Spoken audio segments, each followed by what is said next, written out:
हमने बहुत बार ये कहा होगा अपने रिलेशनशिप्स में, या अपने पेरेंट्स को कहते हुए सुना होगा, या फिर अपने फ्रेंड सर्कल में भी कहते हुए सुना होगा कि यार वो अपना ये बिहेवियर चेंज कर ले तो मैं ये कर लूंगी, या फिर अगर तुम ऐसे करोगे तो मैं ऐसे कर लूंगी, या फिर फॉर एन एग्जाम्पल तुम मेरी बात मान जाओगे तो मैं तुम्हारा ये वाला काम कर लूंगा।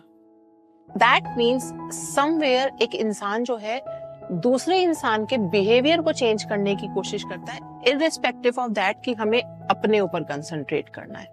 Hello everyone, I am doctor Parul Singh, your coach for life. और आज का जो टॉपिक ऑफ डिस्कशन है दैट इज बिहेवियर। हम एक परसेप्शन के साथ अपनी ऑब्जर्वेशन बचपन से बनाते हैं, क्योंकि हमने अपने पेरेंट्स को यही करते हुए देखा है, हमने आसपास के एनवायरनमेंट में यही होते हुए देखा है, या इनफैक्ट हमने maybe I am not wronging the teachers but अपने टीचर्स को भी ये कहते हुए सुना है कि अगर आपको अच्छा बच्चा बनना है तो आपको अपना बिहेवियर ठीक करना होगा। अगर आप ये चाहते हो कि आपको सब प्यार करें तो आपको अच्छा बच्चा बनना होगा। किसी को ये परमिशन ही नहीं दी जाती कि वो अपने ट्रू सेल्फ को रिफ्लेक्ट करे, क्योंकि उस ट्रू सेल्फ को जो है एंगर के डब्बे में डाल दिया जाता है। जैसे ही कोई इंसान अपने आप को एक्सप्रेस करने की कोशिश करता है या करते हैं, वो अपना ट्रू सेल्फ दिखाने की कोशिश करते हैं, तो उन्हें एक गुड बॉय या गुड गर्ल के डब्बे में डालने की कोशिश करी जाती है कि नो, अगर आप ऐसे करोगे तो आपको लोग बुरा कहेंगे, अगर आप ऐसे करोगे तो आपको लोग अच्छा नहीं कहेंगे। और ये सुनते सुनते सुनते एक इंसान उस लेवल पे पहुंच जाता है where they become so rigid with their behaviour कि जब उनकी शादी होती है या फिर किसी रिलेशनशिप में आते हैं या फिर कहीं पार्टनरशिप रिलेशनशिप में आते हैं, they become rigid to change. वो उस चीज को एक्सेप्ट ही नहीं कर पाते कि there is some problematic area with their behaviour. क्यों? क्योंकि बचपन से सुना तो यही होता है कि तुम अगर ऐसे करोगे तो तुम अच्छे बच्चे हो, तुम अगर ऐसे करोगे तो तुम गंदे बच्चे हो। उस बिहेवियर को हम अच्छे बुरे, गुड और बैड के बॉक्स में कैटेगराइज कर लेते हैं, rather than explaining the child और rather than explaining the person कि you have to be true to your own self. अब क्योंकि हम वो ट्रुथ इतना ज्यादा चेंज कर देते हैं, तो वो सबसे ज्यादा रिफ्लेक्ट कहाँ होता है? उस रिलेशनशिप में जहां हम उस रिलेशनशिप को टेक इट ग्रांटेड लेते हैं, उस रिलेशनशिप में जहां पे हमें पता होता है कि सामने वाले के पास पता तो नहीं होता, हम इसको ये तो नहीं कहेंगे कि पता होता है, या फिर हमें सोसाइटिकल नॉर्म्स के हिसाब से पता होता है कि ये इंसान कुछ कर तो नहीं सकता या कर तो नहीं सकती। और इसका सबसे बड़ा एग्जांपल है मैरिटल रिलेशनशिप। क्यों? क्योंकि या तो हस्बैंड के साथ या फिर वाइफ के साथ हम अपने उस बिहेवियर को रिफ्लेक्ट करते हैं जहां पे सामने वाला उस बिहेवियर को एक्सेप्ट नहीं कर पाता, या तो हम ये कोशिश करते हैं कि सामने वाला उस बिहेवियर को अपनाए और मेरी बात मानता रहे, या फिर हम ऑन अदर साइड हम ये कोशिश करते हैं कि मैं इसके लिए चेंज हो जाता हूँ या हो जाती हूँ ताकि ये अपना बिहेवियर चेंज कर ले। But the mirror to this conversation is, कोई अपना बिहेवियर आपके लिए चेंज नहीं करेगा। क्यों? क्योंकि हम भी अपने आप को किसी के लिए चेंज नहीं करते हैं unless and until we make a conscious choice कि हमें अपना बिहेवियर चेंज करना है। तो अगर कोई इंसान हमारे लिए बिहेवियर चेंज नहीं करेगा तो क्या हम रिलेशनशिप्स में ना जाएं? क्योंकि क्वेश्चन तो यही आता ना कि मैम अगर सामने वाले इंसान ने चेंज ही नहीं होना और उसने रिलेशनशिप के लिए कोई कॉम्प्रोमाइज नहीं करना, रिलेशनशिप के लिए कोई वर्कआउट नहीं करना, तो फिर करना क्या है? मैं ही थोड़ी झुकती रहूंगी। बहुत बेसिक लाइन, बहुत most of the time use line है, मैम मैं ही थोड़ी झुकता रहूंगा या मैं ही थोड़ी झुकती रहूंगी। The answer to this line is focus on your behaviour, focus on your true self. क्योंकि जब आप अपने ट्रू सेल्फ पे स्टिक करते हैं तो सामने वाले को आपको चेंज करने की जरूरत नहीं पड़ती है। क्योंकि अपने इनिशियल ईयर्स जो होते हैं ना, शादी के इनिशियल 1-2 साल के जो ईयर्स होते हैं, हम उसमें कोशिश क्या करते हैं यार, बहुत फिल्मी लाइन लगेगी आपको और बॉलीवुड की मोस्ट सेलिंग लाइन है कि मैं इसको इतना प्यार दूंगा या इतना प्यार दूंगी कि ये ना अपना इंसान अपना बिहेवियर चेंज कर लेगा। लेकिन जब 2 साल बाद आप उस रियलिटी में जागते हो तो होता क्या है, आप उस विक्टिम मोड में आ जाते हो कि यार इस इंसान के लिए मैंने सब कुछ किया लेकिन ये इंसान चेंज नहीं हुआ। अरे सामने वाले इंसान ने थोड़ी कहा था कि आप अपना बिहेवियर चेंज करो मेरे लिए। That person never make a commitment. लेकिन इसका मतलब ये भी नहीं है कि आप उस रिलेशनशिप को छोड़ दें। दैट मीन्स करना क्या है? Answer I have given earlier in this video also, you have to focus on your behaviour. क्योंकि हम करते क्या है शादी के बाद, क्योंकि हम यहाँ रिलेशनशिप डिस्कस कर रहे हैं, हम शादी के बाद क्या करते हैं, हम अपना पूरा 100% फोकस कहाँ कर देते हैं? अपने स्पाउस की तरफ। When you start focusing on your behaviour और आप रिएक्ट करना बंद कर देते हैं, आप अपनी लाइफ का पूरा पर्सपेक्टिव चेंज कर लेते हैं। क्यों? क्योंकि उसमें होता क्या है, क्योंकि आपने अपना फोकस ही शिफ्ट कर दिया, मैं रिएक्ट नहीं करना। सामने वाला क्या समझ रहा है, सामने वाला क्या कह रहा है, सामने वाला क्या कहना चाहता है, बिना इस एक्सपेक्टेशन के हमने अपना पॉइंट ऑफ व्यू टेबल पे रखा और उस पॉइंट ऑफ व्यू को टेबल पे रखकर सिर्फ ये कहा कि see this is my point of view, that can be yours and that can't be yours. आपको एक्सेप्ट करना है, इट्स योर विश, आपको एक्सेप्ट नहीं करना है, इट्स कंप्लीटली योर विश। आपने रिएक्ट नहीं करा, आपने अपना बिहेवियर का एक एस्पेक्ट दिया कि आई am not reacting.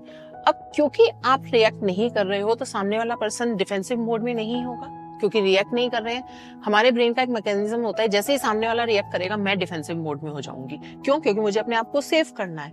That means I am not in a defensive mode. और सबसे ज्यादा जो रिलेशनशिप सूद आउट होता है वो तभी होता है जब दो इंसान डिफेंसिव मोड में नहीं होते हैं। क्यों? क्योंकि वो एक दूसरे के पॉइंट ऑफ व्यू को समझते हैं, उस टाइम पे वो एक दूसरे की एक्सपेक्टेशंस को भी समझते हैं। क्योंकि प्रॉब्लम सबसे ज्यादा कहाँ आती है, जब हम चीजों को डिस्कस करते हैं, हम पहले एक्सपेक्टेशन रखते हैं और बाद में पॉइंट ऑफ व्यू समझते हैं। पहले हम टेबल पे रिएक्टिव होते हैं और बाद में एक दूसरे की बात को समझते हैं। तो जब हम न्यूट्रल ही हो गए, हम रिएक्टिव हैं ही नहीं, हमने एक्सपेक्टेशन न्यूट्रल कर दी, हमने पॉइंट ऑफ व्यू को ओपन एंडेड छोड़ दिया, वो चॉइस दे दी कि आपको मानना है मानो, नहीं मानना है दैट इज समथिंग मेरा पॉइंट ऑफ व्यू था, और ये दोनों साइड से एक्सेप्टेबल होता है, तो हम अपने रिलेशनशिप को एक वर्केबल मोड पे लेकर आते हैं। अब हम कहते हैं कि हमारी लाइफ से रिफ्लेक्शन क्या है, क्योंकि on a table of a counselor, on a table of a life coach, on a table of anyone who is into the occult science of healing the people, वहाँ पे कोई इंसान तो नहीं आएगा जो who is happy with their relationship, who is going good with their relationship। तो वो कहते हैं कि मैम करना क्या है, आप इतनी सारी बातें बता तो रहे हो, but that is not a cherry on the cake for us, या that is not a easy cake for us. हमारे को उसके लिए बहुत चीजें समझनी पड़ेगी और हम उस विक्टिम मोड में हैं जहाँ पे हमें लगेगा कि हम बेचारे हैं, हमें नहीं समझ में आ रहा, हम उस डेड एंड पे आके आपके पास आए हैं जहाँ पे हमें वर्किंग नहीं समझ में आ रही क्या करनी है। There I always say them give yourself a choice to free yourself first.